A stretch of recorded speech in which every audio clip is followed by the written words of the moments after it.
Yeah, I know I'm a bit late for this one. It's 9:30 right now, but better late than never, right? So, this is volume 5, finished volume 5 of Hunter x Hunter. Um, I kind of started it yesterday, as I said, kind of at the tail end of the training arc, and I thought that was actually a pretty good place to end because this whole volume, essentially, I think I might have read one or two chapters of volume 6, but for the most part, this volume is the Zoldyck family arc, kind of a mini arc. So, this is, like I said, when they decide they're going to get Killua back. Because last we saw, Killua went back to his family with Illumi very clearly, reluctantly, although other people didn't see that. The people that mattered, which were his friends, they noticed. So, yeah, this is a really great arc. It's very short, but it's jam packed. There's a lot to discuss here. I think this video will be a little shorter just because this is a very small amount of chapters I read, but there's still a lot to discuss. So, first of all, I guess we can start with the Zoldyck family themselves. So we're introduced to Kiko, I believe, is the mother, Zeno, the grandfather, Silva, the father, and then we see Miluki. We see, oh my gosh, what is Kaluta? Kaluta? Why am I forgetting? Let me just double check that, because that's gonna bother me. Kaluto, my bad. So we have that. And I believe that's all of that's all of the family members themselves we meet, but we also meet their butlers and their servants. So we meet Goto and we meet Canary. Those are the two I feel like are kind of worth discussing. So with Canary especially, right? So we have one of the most iconic, I would say, moments in this entire series, and it's kind of ironic because it's actually kind of a copy of the Hanzo fight, but the context is very different. The framing is very different, and is definitely one of my favorite moments in early Hunter x Hunter, if not the whole series, where Canary is like, you can't cross this line. Gon's like, oh yeah, watch me. Just like with Hanzo, Gon was refusing to step down because he just wants nothing more right now than to save his friend. And so Canary is just beating him down, and Gon's like he's getting beat, like his face is swelling up, but he gets up every time, and she's just beating him. And then she looks up at Kropka and Leorio, and it's like, you're his friends, aren't you gonna do something to help? All they do is just that Sigma stare. It's such a powerful moment because while this is basically identical to the Hanzo fight, if you remember during the Hanzo fight, especially Leorio was freaking out the whole time, talking about how unfair and unjust this is, and how if he wants a fair fight, you should pick on Leorio, not Gon. And but now it's like they get it. They know Gon's MO. They have the confidence in him, and they just sit and watch. And I love that. It's such a powerful moment for those three characters, and it works because Canary just immediately after that buckles, and she shows empathy, and for that she's taken out by Kikyo, the deranged, almost like cyborg-looking mother of Killua. And like I said, we're introduced to Kaluto at this moment too. If you are not familiar with the way this kind of series pans out, I'm not going to say much about Kaluto. I'm just going to say that and yes, it is a he despite appearances. There's a whole story about that. But, anyways, he's much more of an important character than you might think. I mean, clearly, Kaluto's going to be important because he's the brother of Gon, and he has that kind of moment as he's leaving where he just has that stare. It's such a beautifully drawn panel. So you kind of suspect that there's more to this character, but you don't even know yet, is what I'm trying to say. And if you know, you know. So there's that. Anyways, what's interesting is this whole arc we're hyping up how dangerous the Zoldyck family is, and rightfully so. They're bloodthirsty. I mean, we've seen what Killua can do, right? But there's actually not a whole lot of fighting that happens in this arc. So at first, they hitch a ride on this tour bus and they say, okay, we're gonna stop here. They stop at the gates of the Zoldyck family mansion. So they meet a gatekeeper who has a key, right? And someone else comes and tries to take the key, goes into the gate, and is immediately ripped to shreds, and the bones are thrown out by a creature called Mike. Now, like the Gon and our friends, they're gonna go up, and the guy reveals that he's not actually a gatekeeper. He's basically a janitor, and that key is like that's not the main entrance to the mansion. That's for people trying to get in, right? And they just get killed by Mike. Now, who's Mike? It's a giant wolf. And while it might not be super exciting, it does lead to a great moment where this guy looks at Gon and he's like, "Oh, you must love animals. You must be really good with animals." And Gon's like, "Yeah." And he's like, "Okay, here's Mike," and he shows him Mike. And first of all, it's amazing, amazing page. It's the detail, it's unbelievable. Mike looks terrifying. He's like just this insanely large, scary. It's a weird mix of like minimalist and maximalist, where the design is very simple, but it's full of all these lines and crevices and details. And he's just looming over Gon, and Gon is scared, and that's a really big moment for him because up until this point he was very like one with nature, nature boy, right? That's our Gon. But here it's like, oh wow, like yeah, I this is bad. So then we have this great moment and a great kind of early example of a dilemma, an ethical and moral dilemma in Hunter x Hunter, which obviously there's a lot more, where the guy says, well, I mean, he recognizes me, so you might be fine, but he might attack us. But honestly, like we can go, and Gon's like, no, no, no. If it's going to put you, an innocent person, on harm's way, that's not the path, you know. And we know that Gon is a very uncompromising person, uncompromising to a fault, not just to himself but to others, right? And this is similar to once again in the Hunter exam arc when they do the trolley problem with the mother and the lover, and Gon says, "Well, that's stupid." Like, well, no, sorry, Leorio says that's stupid, and it turns out that that's actually the answer. But then Gon is the one that says that like that statement's kind of stupid because he says, "What if we are put in a situation like that?" But Gon refuses to kind of even think about that because, well, I mean, who would want to be in that situation? Certainly not Gon.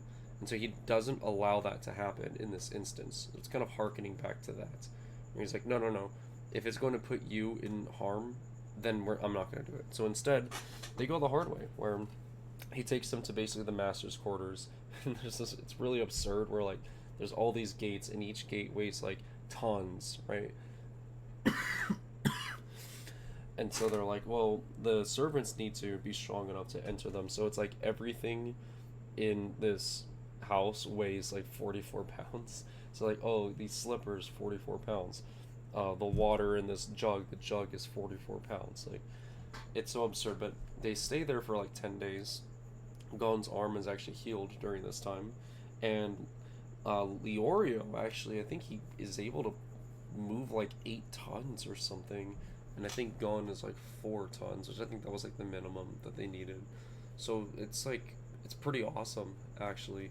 And I can see why people think this is kind of stupid, because this is the point where the powers, without even getting to Nen explicitly at least, this is where the powers start to get kind of ridiculous. But it's ridiculous in like a good way for me, where it almost feels like the way that Chinese history has a tendency to like overinflate its numbers. It's kind of how Hunter x Hunter feels, where we are told that there were like 100 hunters that came to try to get into the Zoldyck mansion, and Canary just massacred all of them basically.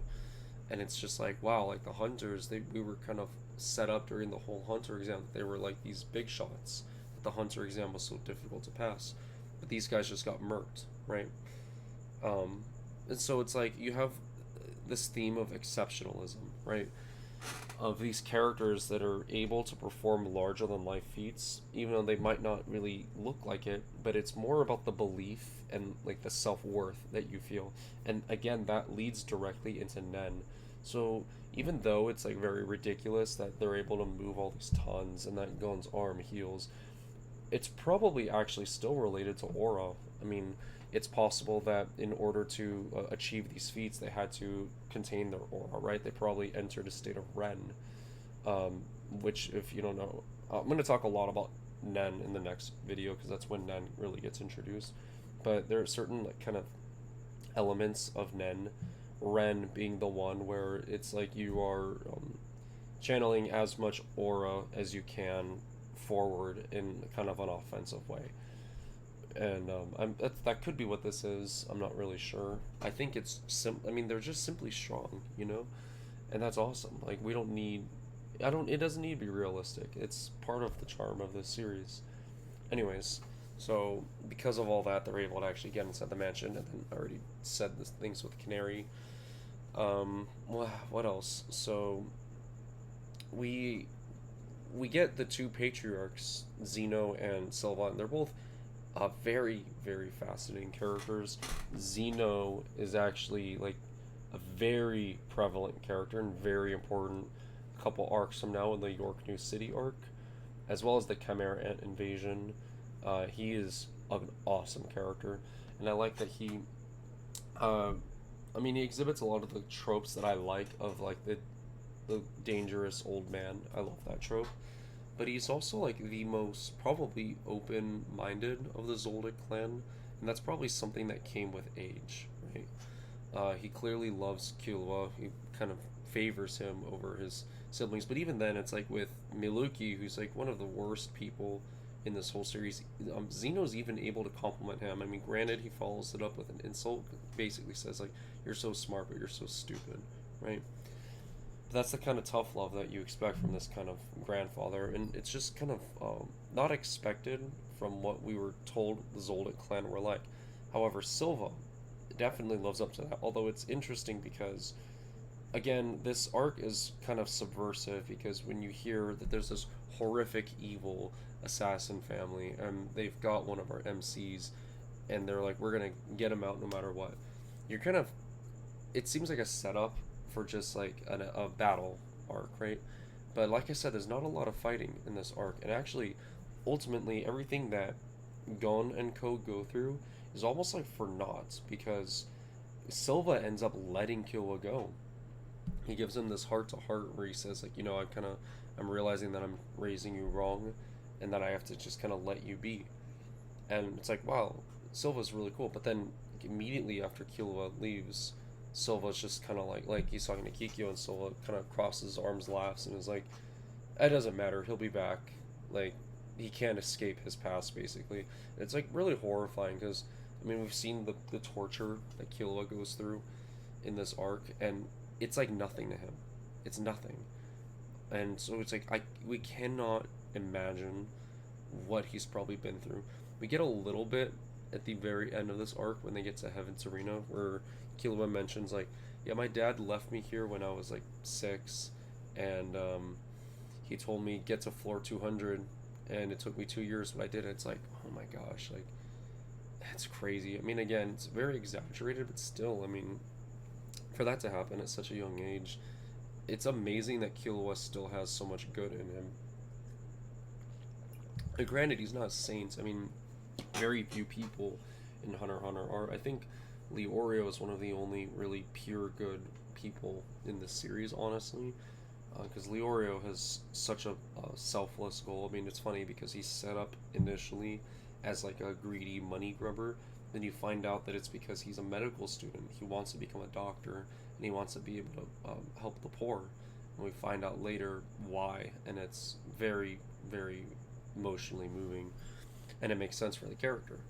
So again, it's just like even like the Paragon, basically the series. I mean, his last name is freaking Paladin Knights. Like, come on, but even he is a Paragon. He's introduced in a seedier way. I just love that. I love that so much. But anyways, back to Killua. I mean, yeah, like it's a miracle that he's not just a monster after all this. And I wonder if that's how much of that is due to maybe Zeno's upbringing, how much of that is due to just nature versus nurture. That's the thing. I wish we would know more about Killua's past, but also it's like I'm kind of glad that we don't. You know.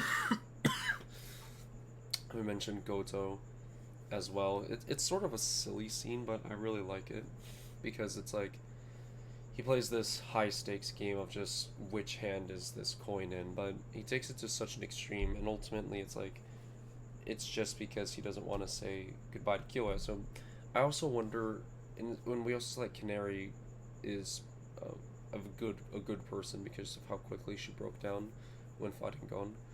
But I wonder if it's the butlers and the servants that actually helped humanize Killua. I don't know. There's a lot of possible options, and I think that's actually really cool. So we're on this roller coaster with Silva, and yeah, it's like we, yeah, it's a total betrayal of our expectations because we go in gun ho, all these assassins are gonna get what's coming, and none of them do, not a single one. They don't even get a slap on the wrist. Not even a Lumi. Lumi's the monster. Lumi's the one that put the needle in Kyowa's head, right? Like, but anyways, that's just there's a lot more to these characters, and we'll get there. This volume ends with the very beginning of the Heaven's Arena arc. It's one of my favorite arcs in the series. I mean, most of them are some of my favorite arcs in the series, but this one is really good because it's coming up, guys. We're gonna learn about Nen officially. Nen's gonna make its grand appearance in this arc, and that's gonna be a whole subject of the next video. I'm just gonna end it there. I feel like I've exhausted this volume. It's such a small arc, but there's a lot to kind of pull from. Again, we get introduced to some great characters like Zeno, and we also possibly get teases of Nen, or at least very least like Aura and Ren get possible teases of that. We also get again that kind of callback to the trolley problem with Gon and the Gatekeeper. So great arc, red arc, good stuff. Anyways, see you tomorrow hopefully.